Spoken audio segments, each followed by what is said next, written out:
BBC news আন্তর্জাতিক সংবাদে আপনাকে স্বাগতম। শুরুতেই সংবাদ শিরোনাম, এরপর বিস্তারিত। ইসরায়েলের ফাঁদে পা দিচ্ছে যুক্তরাষ্ট্র, ট্রাম্পকে ইরানের কড়া সতর্কবার্তা। ইরান যুদ্ধের আগে ইরাকে গোপন ঘাঁটি স্থাপন করেছিল ইসরায়েল।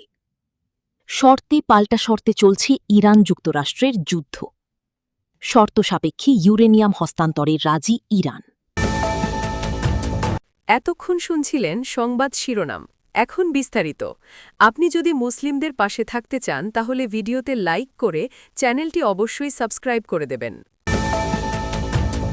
ইসরায়েলের ফাঁদে পা দিচ্ছে যুক্তরাষ্ট্র, ট্রাম্পকে ইরানের কড়া সতর্কবার্তা। ইরানের সর্বোচ্চ নেতা মুজতাবা খামেনির জ্যেষ্ঠ উপদেষ্টা আলী আকবর ভেলায়াতি সতর্ক করে বলেছেন, ইসরায়েলের পাতা কৌশলগত ফাঁদে পা দিচ্ছে যুক্তরাষ্ট্র। নতুন করে ইরানের বিরুদ্ধে যুদ্ধ শুরু হলে পশ্চিম এশিয়ায় ওয়াশিংটনের অবশিষ্ট বিশ্বাসযোগ্যতাও হারিয়ে যাবে বলে মন্তব্য করেন তিনি। রোববার ১৭ মে সামাজিক যোগাযোগ মাধ্যম এক্সে দেওয়া এক পোস্টে ভেলায়াতি বলেন, চীন সফরে মার্কিন প্রেসিডেন্ট ডোনাল্ড ট্রাম্পের ব্যর্থ কূটনীতি এবং খালি হাতে ফিরে আসা ওয়াশিংটনের ভুল হিসাবেরই প্রমাণ। সম্প্রতি চীনে গিয়ে প্রেসিডেন্ট শি জিনপিংয়ের সঙ্গে বৈঠক করেন ট্রাম্প। বৈঠকে ইরান যুদ্ধ ও হরমুজ প্রণালী বন্ধের বিষয়েও আলোচনা হয়। বৈঠকের পর ট্রাম্প বলেন, ইরানি তেল কিনছে এমন চীনা কোম্পানিগুলোর ওপর থেকে নিষেধাজ্ঞা শিথিলের বিষয়টি বিবেচনা করছেন তিনি। তবে চীন সরাসরি বৈঠক নিয়ে মন্তব্য না করলেও দেশটির পররাষ্ট্র মন্ত্রণালয় বলেছে, এই যুদ্ধ কখনোই হওয়া উচিত ছিল না এবং এর কোনো যৌক্তিকতা নেই। ভেলায়াতি আরও বলেন, আবুধাবিতে ইসরায়েলি প্রধানমন্ত্রী বেনিয়ামিন নেতানিয়াহুর গোপন সফরের খবর এবং পেন্টাগনের বিকৃত তথ্য উপস্থাপন যুক্তরাষ্ট্রের কৌশলগত সংকটের আরও উদাহরণ। ইরান যুদ্ধের আগে ইরাকে গোপন ঘাঁটি স্থাপন করেছিল ইসরায়েল। ইরান ইসরায়েল যুদ্ধ নিয়ে চাঞ্চল্যকর তথ্য প্রকাশ করেছে নিউ ইয়র্ক টাইমস। সংবাদ মাধ্যমটি জানিয়েছে, ইরানে যুদ্ধ শুরুর আগে ইসরায়েল ইরাকের পশ্চিমাঞ্চলীয় মরুভূমিতে গোপনে দুটি সামরিক ঘাঁটি তৈরি করেছিল। সোমবার ১৮ মে আল জাজিরার এক প্রতিবেদনে এ তথ্য জানানো হয়েছে। রোববার প্রকাশিত প্রতিবেদনে নিউ ইয়র্ক টাইমস জানিয়েছে, ইরাকের পশ্চিমাঞ্চলের মরুভূমিতে ইসরায়েল পরিচালিত দুটি গোপন ঘাঁটির সন্ধান পেয়েছেন ইরাকি কর্মকর্তারা। এক ইরাকি কর্মকর্তা ও এক আইন প্রণেতার বরাতে এ তথ্য জানানো হয়েছে। এছাড়া এক আঞ্চলিক কর্মকর্তার উদ্ধৃতি দিয়ে বলা হয়েছে, ২০২৪ সালের শেষ দিক থেকেই ইসরায়েলি বাহিনী এসব অস্থায়ী ঘাঁটির একটি নির্মাণের প্রস্তুতি নিচ্ছিল। গত সপ্তাহে ওয়াল স্ট্রিট জার্নাল জানিয়েছে, যুদ্ধ শুরুর ঠিক আগে একটি ঘাঁটি স্থাপন করা হয় এবং এটি যুক্তরাষ্ট্রের জ্ঞাতসারেই পরিচালিত হচ্ছিল। প্রতিবেদনে বলা হয়, ওই ঘাঁটিতে ইসরায়েলি বিশেষ বাহিনীর সদস্যরা অবস্থান করতেন এবং এটি তাদের বিমান অভিযানের জন্য একটি সরবরাহ কেন্দ্র হিসাবে ব্যবহৃত হতো। সেখানে ভূপাতিত পাইলটদের উদ্ধারের ব্যবস্থাও ছিল। পত্রিকাটি জানিয়েছে, মার্চের শুরুতে ইরাকি ইউনিটগুলো ঘাঁটির অবস্থান আবিষ্কারের কাছাকাছি পৌঁছে গেলে সেখান থেকে ইসরায়েলি বাহিনী হামলা চালায়। শর্তে পাল্টা শর্তে চলছে ইরান যুক্তরাষ্ট্রের যুদ্ধ।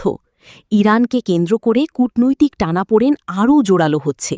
চলমান আলোচনা ও উত্তেজনা প্রশমনের প্রচেষ্টার মধ্যেই যুক্তরাষ্ট্র নতুন করে কঠোর অবস্থান নিয়েছে বলে জানা গেছে। তেহরানের দেওয়া শান্তি প্রস্তাবের জবাবে ওয়াশিংটন ৫ দফা শর্ত উপস্থাপন করেছে, যা দুই দেশের সম্পর্কে নতুন করে উত্তাপ ছড়িয়েছে। রোববার ১৭ মে ইরানের আধা সরকারি ফার্স নিউজ এজেন্সির বরাতে আন্তর্জাতিক একাধিক গণমাধ্যম জানায়, যুক্তরাষ্ট্রের অন্যতম প্রধান দাবি হল ইরানের কাছে থাকা প্রায় ৪০০ কেজি সমৃদ্ধ ইউরেনিয়াম সরাসরি যুক্তরাষ্ট্রের কাছে হস্তান্তর করতে হবে। একই সঙ্গে ইরানের ওপর পূর্ববর্তী নিষেধাজ্ঞার কারণে সৃষ্ট আর্থিক ক্ষতির কোনো ধরনের ক্ষতিপূরণ দেওয়া হবে না বলেও স্পষ্ট অবস্থান জানানো হয়েছে। প্রতিবেদন অনুযায়ী ওয়াশিংটনের আরেকটি শর্ত হল, ইরানের পারমাণবিক কর্মসূচির আওতাধীন একাধিক স্থাপনার মধ্যে ভবিষ্যতে মাত্র একটি কেন্দ্র চালু রাখার অনুমতি দেওয়া হবে। পাশাপাশি বিদেশে জব্দ থাকা ইরানের বৈদেশিক মুদ্রার রিজার্ভ ও সম্পদের অন্তত ২৫% অবমুক্ত করার দাবি কার্যত নাকচ করেছে মার্কিন প্রশাসন। মধ্যপ্রাচ্যের চলমান সংঘাত নিরসনের বিষয়টিকেও আলোচনার অংশ হিসেবে যুক্ত করেছে যুক্তরাষ্ট্র। শর্ত সাপেক্ষে ইউরেনিয়াম হস্তান্তরে রাজি। ইউরেনিয়াম হস্তান্তরে রাজি হয়েছে ইরান। এটি হস্তান্তরের জন্য নির্দিষ্ট দেশের নামও প্রস্তাব করা হয়েছে। এজন্য কিছু শর্তারোপও করা হয়েছে। সোমবার ১৮ মে আল আরাবিয়ার এক প্রতিবেদনে এ তথ্য জানানো হয়েছে। প্রতিবেদনে বলা হয়েছে সংশোধিত ইরানি প্রস্তাবের ফাঁস হওয়া তথ্য হাতে পেয়েছে আল আরাবিয়া। প্রস্তাবে বলা হয়েছে শর্ত সাপেক্ষে সমৃদ্ধ ইউরেনিয়াম যুক্তরাষ্ট্রের পরিবর্তে রাশিয়ায় হস্তান্তর করা হতে পারে। এদিকে যুদ্ধ বন্ধ ও পরস্পরের মধ্যে আস্থা তৈরির লক্ষ্যে পাকিস্তানের মাধ্যমে যুক্তরাষ্ট্রের কাছে নতুন ১৪ দফা প্রস্তাব পাঠিয়েছে ইরান। তেহরানের আলোচক দলের ঘনিষ্ঠ একটি সূত্রের বরাতে এ তথ্য জানিয়েছে তাসনিম নিউজ। সূত্রটি সোমবার ১৮ মে জানায়, সম্প্রতি ইরানের আগের প্রস্তাবের জবাবে যুক্তরাষ্ট্র ১৪ দফার একটি প্রস্তাব পাঠিয়েছিল। এরপর সংশোধনী নিয়ে পাকিস্তানি মধ্যস্থতাকারীর মাধ্যমে নতুন ১৪ দফা পাঠিয়েছে তেহরান। সূত্রটির আরও জানায়, বার্তা আদান প্রদানের সাম্প্রতিক প্রক্রিয়ার ধারাবাহিকতায় ইরান আবারও সংশোধিত ১৪ দফা পাঠিয়েছে, যা পাকিস্তানি মধ্যস্থতাকারী যুক্তরাষ্ট্রের কাছে পৌঁছে দেবেন।